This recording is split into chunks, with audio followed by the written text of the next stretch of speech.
Hello बच्चों, तो अब हम टॉपिक स्टार्ट करने वाले हैं लिंकेज।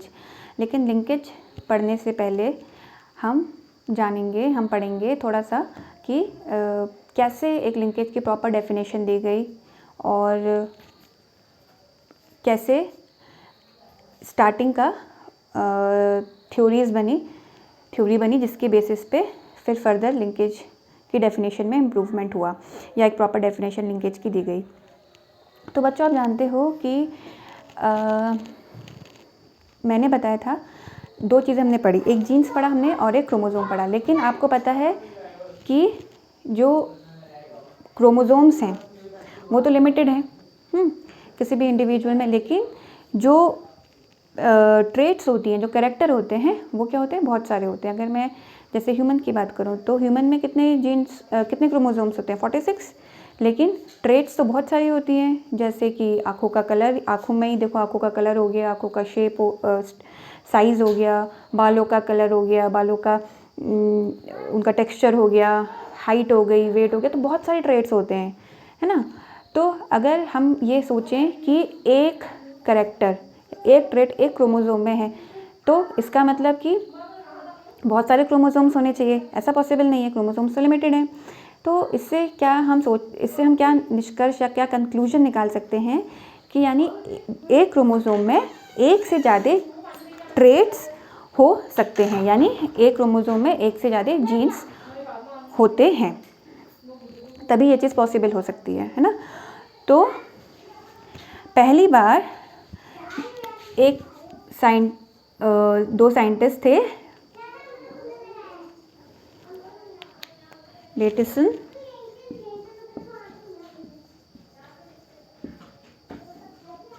And Punnett. इन्होंने 1906 में सबसे पहले जो मेंडल का इंडिपेंडेंट असॉर्टमेंट, यानी जो सेकंड लॉ है मेंडल का, उसका एक्सेप्शन इन्होंने देखा। इन्होंने क्या किया, इन्होंने स्वीट पी के ऊपर, स्वीट पी, जैसे मेंडल ने तो गार्डन पी लिया था ना बच्चों, तो इन्होंने स्वीट पी, जिसका नाम होता है, साइंटिफिक नेम है लैथिरस ओडोरेटस, ठीक है, लैथिरस ओडोरेटस स्वीट पी, इसके ऊपर एक्सपेरिमेंट किया। और इन्होंने इसमें दो कैरेक्टर इन्होंने लिए थे। एक तो लिया था इन्होंने फ्लावर का कलर और दूसरा इन्होंने लिया था पॉलन का शेप। पॉलन का शेप में दो थे, एक तो था लॉन्ग पॉलन जो कि डोमिनेंट था, और एक था राउंड जो कि रिसेसिव था। ऐसे ही फ्लावर के कलर में जो ब्लू कलर का फ्लावर था वो डोमिनेंट था, और जो रेड कलर का फ्लावर था वो रिसेसिव था, ठीक है। तो उन्होंने जब इन दो जीन्स के बारे में इन्होंने एक्सपेरिमेंट किए, इन्होंने पढ़ा, तो इनको जो मेंडल का second law of independent assortment है उसका एक्सेप्शन मिला। कैसे मिला देखते हैं। तो इन्होंने क्या किया, इन्होंने दो पेरेंट्स लिए, जैसा आज तक हम कर रहे हैं वही चीज़ है, ठीक है। ये हो गए पेरेंट्स, गैमिट्स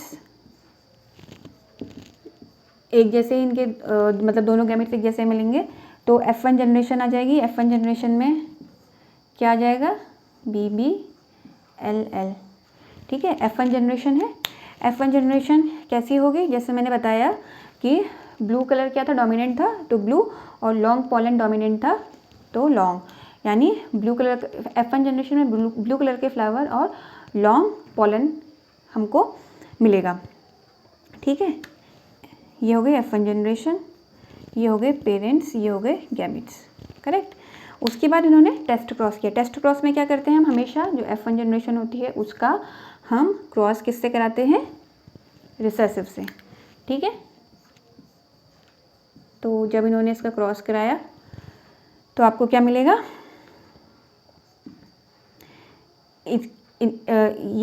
ये वाला पेरेंट कितने गैमेट्स बनाएगा, 4, इनका तो एक ही गैमेट बनेगा, एक ही मतलब बेसिकली 4 बनेंगे लेकिन सब एक जैसे ही होंगे तो एक ही दिखाएंगे हम। अब देखो इसका इससे क्रॉस कराओ,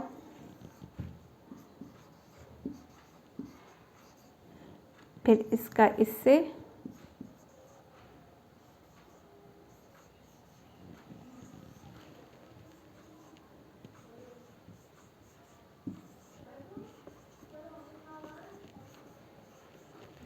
ये है, ठीक है। अब होना क्या चाहिए था कि आपको ये मिला ब्लू लॉन्ग, ब्लू जो नॉर्मल अगर हम मेंडल की बात करें, ठीक है, तो हमको ये मिलना चाहिए, है ना।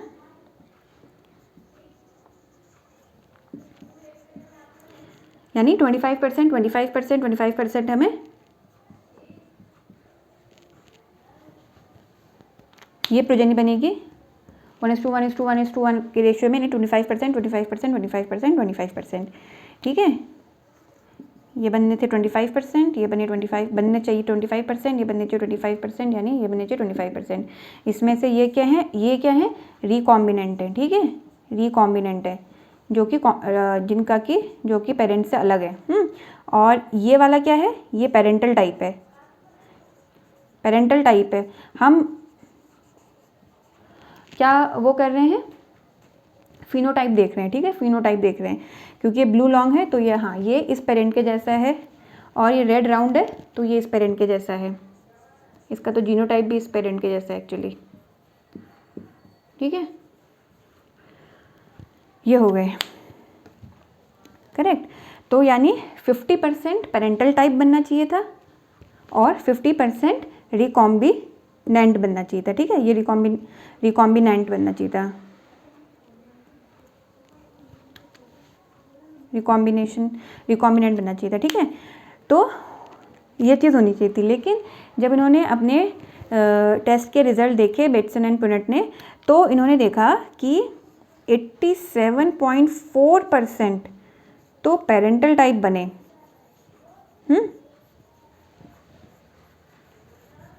और एक्चुअल में कितने होने चाहिए थे, अगर हम मेंडल को लेते तो 50% बनने चाहिए थे, और वैसे ही 50% कितने क्या बनने चाहिए थे, रिकॉम्बिनेंट बनने चाहिए थे ना। लेकिन रिकॉम्बिनेंट कितने बने, 12.6% रिकॉम्बिनेंट बने,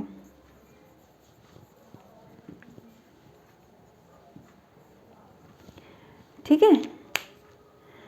ये हुआ, तो इसका मतलब ये है कि ये दोनों जीन्स जो थे कलर के लिए, और पॉलन का जो हमने फ्लावर का कलर लिया था और जो हमने पॉलन का शेप लिया था, ये इंडिपेंडेंटली असॉर्ट नहीं हुए, जैसा कि मेंडल ने कहा था। इंडिपेंडेंटली असॉर्ट नहीं हुए ये, यानी एक दूसरे से कुछ न किसी फॉर्म में ये लिंक थे।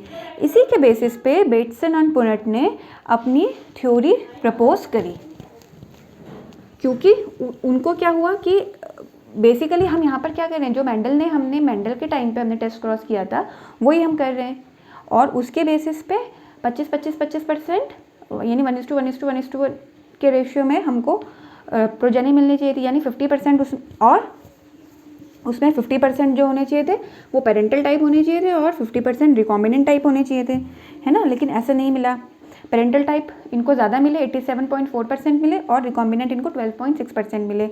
तो इसी के बेसिस पे बेटसन एंड पुनेट ने अपनी थ्योरी इन्होंने प्रपोज करी, और वो थी coupling and repulsion, coupling and repulsion hypothesis. इन्होंने एक हाइपोथेसिस दिया कि कपलिंग एंड रिपल्शन। अच्छा, ये क्या है, कपलिंग एंड रिपल्शन हाइपोथेसिस क्या है कि डोमिनेंट या रिसेसिव एलील अगर किसी पेरेंट में है, ठीक है, किसी पेरेंट में अगर डोमिनेंट या रिसेसिव एलील है, बेसिकली एलील है, ठीक है, डोमिनेंट भी हो सकता है, रिसेसिव भी हो सकता है, ठीक है, उनकी टेंडेंसी कि वो साथ रहें, आगे वाली जनरेशन, आगे वाले ऑफस्प्रिंग में वो साथ जाएं, इसको तो उन्होंने बोला कपलिंग, ठीक है, कपलिंग बोला, इसे इन्होंने नाम दिया गैमेटिक कपलिंग या सिस फेज, ठीक है। कपलिंग फेस या गैमेटिक कपलिंग या कपलिंग फेस, कुछ भी कह लीजिए। और अगर डोमिनेंट या रिसेसिव एलील अलग अलग पेरेंट्स के, ठीक है, अलग अलग पेरेंट्स के, वहाँ हमने क्या बात करी थी, एक ही पेरेंट की, यहाँ हम क्या बात कर रहे हैं, अलग अलग पेरेंट्स की, ठीक है, उनकी टेंडेंसी कि वो F1 जनरेशन में साथ आए, F1 जनरेशन में साथ आए, सॉरी F1 जनरेशन में वो अलग आए, ठीक है। टेंडेंसी ऑफ डोमिनेंट और recessive allele of different parents tend to get separated, साथ तो कपलिंग में आए थे ना, और रिपल्शन में क्या होंगे, उनकी टेंडेंसी कि वो सेपरेट हो, ठीक है। दोबारा से बताती हूँ कि डिफरेंट पेरेंट्स के जो डोमिनेंट या रिसेसिव एलील थे, उनकी टेंडेंसी कि वो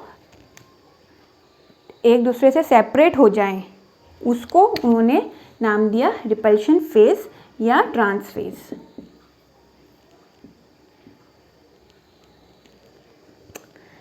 करेक्ट। बाद में ये देखा गया कि जो ये कपलिंग और रिपल्शन है, ये एक ही फिनोमिना के पार्ट है, और वो है लिंकेज। अब हम लिंकेज पढ़ेंगे कि एग्जैक्ट लिंकेज क्या है। लिंकेज से पहले, ये मैंने आपको इसलिए बताया कि लिंकेज से पहले कौन सी हाइपोथेसिस दी थी, तो बेटसन एंड पनेट ने दी थी coupling and repulsion hypothesis. Coupling मतलब कि डोमिनेंट और या रिसेसिव जो एलील्स हैं किसी भी पेरेंट के, अगर उनकी टेंडेंसी है कि वो एक साथ जाएं तो वो कपलिंग हो गया।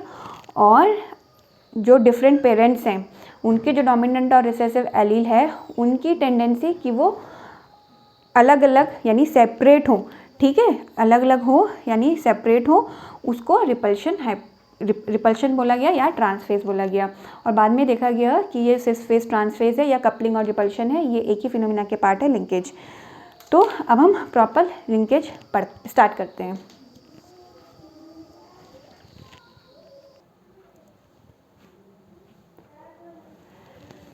तो बच्चों अब हम स्टार्ट करने वाले हैं लिंकेज। लिंकेज क्या है? लिंकेज जो है ये एक ऐसा फिनोमिना है ऑफ सर्टेन जीन्स। ऐसा नहीं है कि सारे जीन्स दिखाएंगे, ठीक है, यानी कुछ जीन्स का ऐसा फिनोमिना कि वो एक साथ रहें, they stay together without separation, और वो अलग अलग नहीं होते हैं जब इनहेरिटेंस होता है, यानी जब पेरेंट्स से गैमेट्स बनेंगे तो गैमेट्स में वो जीन्स साथ जाएंगे। जब वो गैमेट्स में साथ जाएंगे तो क्या होगा, आगे वाले ऑफस्प्रिंग में भी वो साथ जाएंगे, ठीक है। तो ड्यूरिंग इनहेरिटेंस जब कुछ जीन्स एक साथ रहते हैं और सेपरेट नहीं होते हैं, उसे लिंकेज कहते हैं। और ऐसा इसलिए होता है, और ये सिर्फ वही जीन्स दिखाते हैं जो कि सेम क्रोमोसोम में रहेंगे। ऐसा नहीं है कि क्रोमोसोम 1 पे तो एक पर्टिकुलर जीन है, सपोज ए, और दूसरे क्रोमोसोम में सपोज 7 नंबर के क्रोमोसोम में कोई जीन है सी, तो ये आपस में लिंकेज नहीं दिखाएंगे। लिंकेज सिर्फ वही जीन्स दिखाएंगे जो कि सेम क्रोमोसोम में होंगे, ठीक है, सेम क्रोमोसोम में प्रेजेंट होंगे। तो यही लिंकेज की डेफिनेशन है, और इससे क्वेश्चन आएगा, मतलब कॉमनली पूछते हैं। और ऐसे जीन्स जो कि लिंकेज का फिनोमिना दिखाएंगे उन्हें क्या बोलेंगे, लिंक्ड जीन्स, यानी वो जीन्स क्या है, लिंक्ड है। लिंक्ड है मतलब वो लिंकेज का फिनोमिना दिखा रहे हैं, करेक्ट। अब जो मॉर्गन थे, थॉमस हंट मॉर्गन थे, उन्होंने जब ड्रोसोफिला के ऊपर एक्सपेरिमेंट किया था, जो अभी हमने थोड़ी देर पहले पढ़ा, तो उस पे जो उन्होंने ब्रीडिंग एक्सपेरिमेंट किया था, उससे उन्होंने लिंकेज को प्रूव किया, और उन्होंने अपनी theory the, chromosomal theory of linkage. तो जब भी अगर लिंकेज का क्वेश्चन आता है और पूछा जाता है लिंकेज किसने डिफ़ाइन किया या किसने ये एक्सप्लेन किया, तो आप मॉर्गन का नाम लिखेंगे वहाँ पे, उनको टिक करेंगे अगर एमसीक्यूज़ में पूछते हैं। तो इस थ्योरी के 3 पार्ट में हम इसको डिवाइड कर सकते हैं। पहला तो यही है कि जो लिंक्ड जीन्स हैं वो एक ही क्रोमोसोम में रहेंगे, यानी सेम क्रोमोसोम में वो जीन्स रहने चाहिए, तभी वो लिंक्ड हैं, ठीक है। दूसरा कि ये जो जीन्स होंगे, जो लिंक्ड जीन्स होंगे, वो लीनियर सीक्वेंस में पाए जाएंगे। सपोज ये क्रोमोसोम है तो लीनियर सीक्वेंस में ये जीन्स पाए जाएंगे, ठीक है, करेक्ट है। तीसरा ये कि उन जीन्स के लिंकेज होने की जो स्ट्रेंथ है, यानी जो स्ट्रेंथ ऑफ लिंकेज है, वो इन्वर्सली प्रोपोर्शनल होगी उन जीन्स के बीच के जो डिस्टेंस है। सपोज़ देखो, अगर मैं एक ये क्रोमोसोम ले लूँ, ठीक है, एक जीन ये है, एक जीन ये है, ये जीन जितना पास होंगे, जितना ये पास होंगे जीन, उतना ज़्यादा प्रोबेबिलिटी है, उतना ज़्यादा संभावना है कि ये गैमेट्स में और ऑफस्प्रिंग में ये साथ जाएंगे और क्रॉसिंग ओवर नहीं होगा। अगर क्रॉसिंग ओवर इनकी, अगर यहाँ पर क्रॉसिंग ओवर हो जाएगा तो ये जीन अलग अलग हो जाएंगे ना। लेकिन अगर सपोज़ एक जीन यहाँ पर है और एक जीन यहाँ पर है, तो क्या चांसेस हैं कि क्रॉसिंग ओवर के, जब क्रॉसिंग ओवर होगा तो ये जीन्स क्या हो जाएंगे, अलग अलग हो जाएंगे, है ना। तो यानी जो जीन्स पास होंगे क्रोमोसोम में, जो आसपास जो जीन्स होंगे, पास जो जीन्स होंगे, उनकी प्रोबेबिलिटी ज़्यादा है कि वो आगे वाली जनरेशन में साथ जाएं, यानी वो लिंकेज ज़्यादा दिखाएंगे। और जो जीन्स क्रोमोसोम में एक दूसरे से दूरी पे हैं, उनमें ज़्यादा क्या चांसेस हैं, क्रॉसिंग ओवर के चांसेस हैं। क्रॉसिंग ओवर क्या होता है आगे पढ़ेंगे, यानी लिंकेज के चांसेस कम होते हैं। अब लिंकेज दो टाइप का हो सकता है, ठीक है, एक हो सकता है कंप्लीट लिंकेज और एक हो सकता है आपका इनकम्प्लीट लिंकेज। कंप्लीट लिंकेज जैसा कि नाम बता रहा है, इसमें क्या होगा, तो लिंकेज को हम दो में डिवाइड कर सकते हैं, कंप्लीट लिंकेज और इनकम्प्लीट लिंकेज, ठीक है। कंप्लीट लिंकेज क्या है, जो जीन्स, यही जो मैंने अभी बताया, जो जीन्स क्रोमोसोम में साथ साथ हैं, उनका संभावना, उनकी प्रोबेबिलिटी ज़्यादा है कि वो क्रॉसिंग ओवर शो नहीं करेंगे, क्रॉसिंग ओवर नहीं दिखाएंगे, और वो आने वाली जो जनरेशन होगी उसमें वो क्या होंगे, एक साथ ट्रांसमिट होंगे, यानी एक साथ वो जाएंगे, ठीक है, पेरेंट्स से ऑफस्प्रिंग में वो साथ जाएंगे। तो ये क्या हो गया, कंप्लीट लिंकेज। कंप्लीट लिंकेज हो गया। कंप्लीट लिंकेज की वजह से जो पेरेंट्स में करेक्टर्स का कॉम्बिनेशन है, ठीक है, सपोज़ किसी पेरेंट, अगर फ्लावर कलर ब्लू है और प्लांट हाइट उसकी टॉल है, ठीक है, अगर ये दोनों जीन्स जो हैं पेरेंट में साथ साथ हैं, तो आगे वाले ऑफस्प्रिंग, आगे वाला जो उसका गैमेट बनेगा उसमें भी ये साथ जाएंगे। तो यानी जो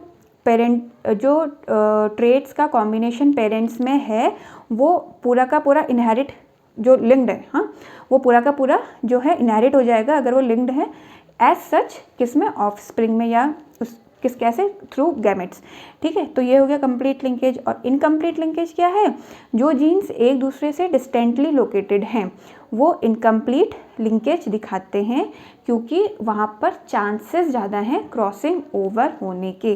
तो क्रॉसिंग ओवर होने के वहाँ पर चांसेस ज़्यादा हैं, इसीलिए वहाँ पे जो लिंकेज है वो कैसा है, इनकम्प्लीट लिंकेज है।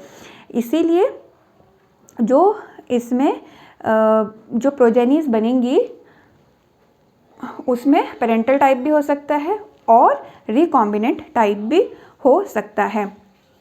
और क्योंकि ये एक तरीके से लिंकेज दिखा रहे हैं, यानी लिंक्ड हैं, चांसेस लिंकेज के ज़्यादा हैं, ठीक है, लेकिन फिर भी वो कंप्लीट नहीं है, ठीक है।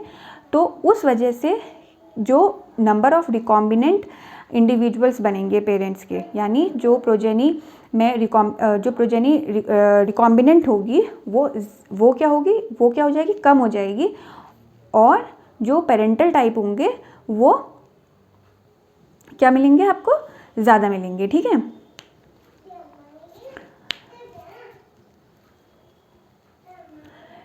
रिकॉम्बिनेंट आपको कम क्यों मिले, क्योंकि अगर मेंडल का सेकेंड लॉ फॉलो होता, यानी principle of independent assortment follow होता, तो ये जीन्स क्या होते, इंडिपेंडेंटली असॉर्ट होते, ठीक है, इंडिपेंडेंटली असॉर्ट होते।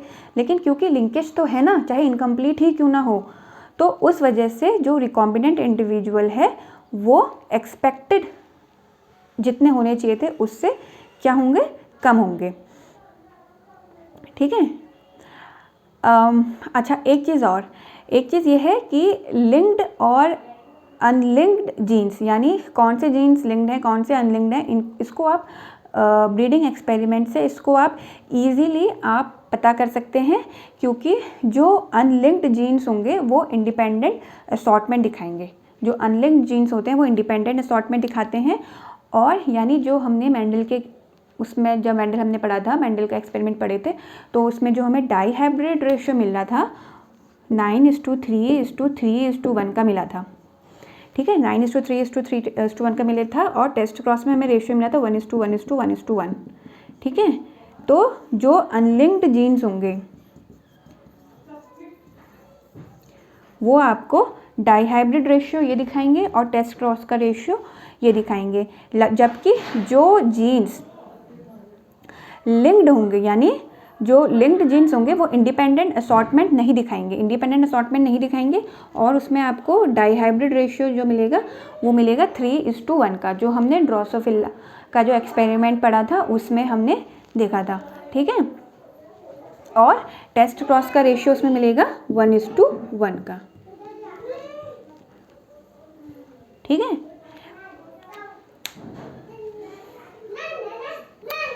ओके। तो ये क्या है, ये लिंक्ड जीन्स, और ये है, ये लिंक्ड जीन्स के लिए ये टेस्ट क्रॉस का रेशियो रहेगा, और ये क्या है, डाई हाइब्रिड क्रॉस।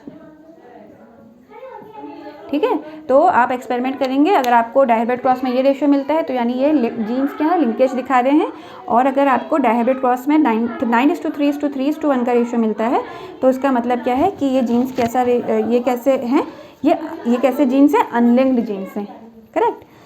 अब हम नेक्स्ट टॉपिक पढ़ेंगे लिंकेज ग्रुप, यानी लिंकेज ग्रुप क्या है। तो आई होप इतना आपको समझ में आ गया होगा।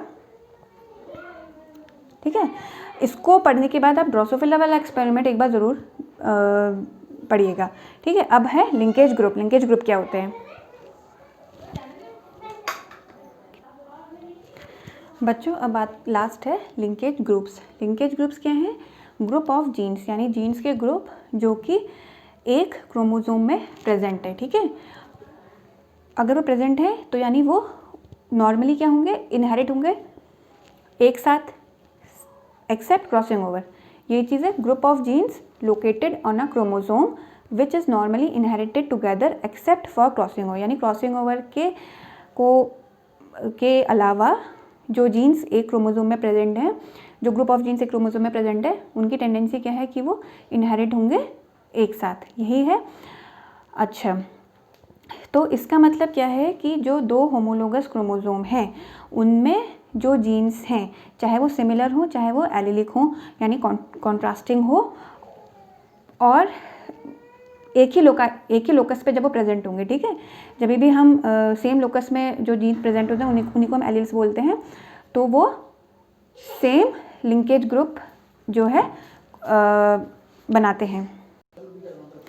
यानी हम एक कंक्लूजन हम क्या ड्रॉ कर सकते हैं कि किसी भी इंडिविजुअल में कितने लिंकेज ग्रुप हैं, इनका जो नंबर होगा वो कॉरस्पॉन्ड करेगा कि उस इंडिविजुअल में, अगर वो हैप्लॉइड इंडिविजुअल है तो उसमें कितने क्रोमोसोम्स हैं, क्योंकि आपको पता है हैप्लॉइड इंडिविजुअल जो होता है, यानी या जो मोनोप्लॉइड होता है, उसमें हर एक क्रोमोसोम सिंगली रिप्रेजेंट होता है। ठीक है, तो यानी उसमें कितने नंबर ऑफ क्रोमोसोम्स है उतने ही उस हैप्लॉइड इंडिविजुअल में लिंकेज ग्रुप होंगे। और अगर इंडिविजुअल डिप्लॉइड है तो उसमें कितने होमोलोगस पेयर हैं क्रोमोसोम के, जितने भी उसमें होमोलोगस क्रोमोसोम्स के पेयर होंगे उतने ही उसमें लिंकेज ग्रुप होंगे। ठीक है,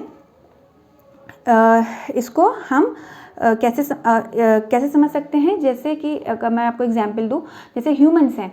ठीक है, ह्यूमंस में कितने क्रोमोसोम होते हैं? 46 होते हैं, तो यानी 23 पेयर हो गए, 23 पेयर हो गए होमोलोगस क्रोमोसोम्स के, तो यानी लिंकेज ग्रुप कितने हो जाएंगे? 23, सीधे सीधे। जैसे ड्रोसोफिला है, ड्रोसोफिला में कितने पेयर मैंने बताए थे? 4 पेयर ऑफ क्रोमोसोम्स होते हैं, है ना, तो कितने लिंकेज ग्रुप हो जाएंगे? 4। ऐसे ही जो मेज होता है उसमें 10 होमोलोगस पेयर होते हैं क्रोमोसोम के, तो उसमें कितने लिंकेज ग्रुप हो जाएंगे? 10। ठीक है, तो जितने होमोलोगस पेयर हैं उतने ही लिंकेज ग्रुप होंगे। इसी जो प्रिंसिपल है उसको हम बोलते हैं लिमिटेशन ऑफ लिंकेज ग्रुप, यानी लिंकेज ग्रुप का लिमिटेशन। इस प्रिंसिपल को हम बोलते हैं लिमिटेशन ऑफ लिंकेज ग्रुप। मतलब कि अगर हैप्लॉइड इंडिविजुअल है तो उसमें जितने क्रोमोसोम्स हैं उतने ही उस पर्टिकुलर इंडिविजुअल में लिंकेज ग्रुप होंगे, और अगर डिप्लॉयड इंडिविजुअल है तो उसमें जितने होमोलोगस पेयर होंगे उतने ही लिंकेज ग्रुप होंगे। ठीक है, ये प्रिंसिपल है लिमिटेशन ऑफ लिंकेज ग्रुप। तो एक चीज़ और आपको ध्यान रखनी है कि अगर क्रोमोसोम लंबा होगा, अगर क्रोमोसोम लंबा होगा तो उसमें क्या होंगे कि जीन्स ज़्यादा होंगे, है ना, और अगर क्रोमोसोम छोटा होगा तो उसमें जीन्स क्या हो जाएंगे, कम हो जाएंगे। ठीक है, तो यानी जो छोटा क्रोमोसोम है उसमें कम जीन्स होंगे, इसीलिए लिंकेज ग्रुप भी उसमें क्या हो जाते हैं, कम हो जाते हैं। ठीक है, अब लिंकेज की इंपॉर्टेंस ये है कि पहला तो अगर लिंकेज होगा तो रिकॉम्बिनेशन नहीं हो पाएगा क्योंकि क्रॉसिंग ओवर नहीं हो पाएगा। ठीक है, तो इससे जो चांसेस है रिकॉम्बिनेशन होने का, रिकॉम्बिनेंट बनने का, वो क्या हो जाएगा, कम हो जाएगा। और पेरेंट्स के जो ट्रेट्स हैं, कैरेक्टर्स हैं, वो उनके ज़्यादा चांसेस हैं कि वो क्या है, ऑफ स्प्रिंग में वो साथ जाएंगे। दूसरा ये है कि जो ब्रीडर्स हैं, अगर सपोज़ मैं कोई ब्रीडर हूँ, ठीक है, मैं कोई प्लांट ब्रीडर हूँ या कोई एनिमल ब्रीडर हूँ, तो मैं चाह रही हूँ कि मुझे पता है कि इस क्रोमोसोम में मेरे ABCD जीन्स हैं। ठीक है, अब मुझे पता है कि इसमें से जो ABC हैं वो तो अच्छे हैं और D बेकार है। ये भी हो सकता है कि AB और D अच्छा और C बेकार हो। अब मैं चाहती हूँ कि जो मेरा ऑफस्प्रिंग हो उसमें सिर्फ अच्छे जीन्स जाएं, लेकिन लिंकेज की वजह से क्या हो गया, जो बेकार जीन्स है मेरा, जो अगर मेरा बेकार जीन्स है और वो ABC से जीन से लिंक्ड है ना, लिंकेज शो कर रहा है, तो वो भी मेरा ऑफस्प्रिंग में साथ जाएगा, है ना। तो मैं जो डिज़ायर्ड करेक्टर वाला, जो मैं चाहती हूँ कि मैं एक इंडिविजुअल बनाऊँ या एक ऐसी वैरायटी बनाऊँ जिसमें कि सिर्फ अच्छे ट्रेट्स हों, तो उसकी जो प्रोबेबिलिटी है वो क्या हो जाएगी, कम हो जाएगी। ठीक है, तो यही इंपॉर्टेंस ऑफ लिंकेज है। अब हम स्टार्ट करेंगे इसके बाद सेक्स लिंकेज या सेक्स लिंक्ड इनहेरिटेंस, और उसमें हम हीमोफीलिया और कलर ब्लाइंडनेस के बारे में पढ़ेंगे। ये हम नेक्स्ट लेक्चर में पढ़ेंगे और ये बहुत ही इम्पॉर्टेंट है, इससे क्वेश्चंस आते हैं। ठीक है, तो अगर आपको लिंकेज समझ में आया हो, अच्छा लगा हो, तो प्लीज़ इस लेक्चर को आप लाइक, शेयर और सब्सक्राइब करिएगा। Thank you.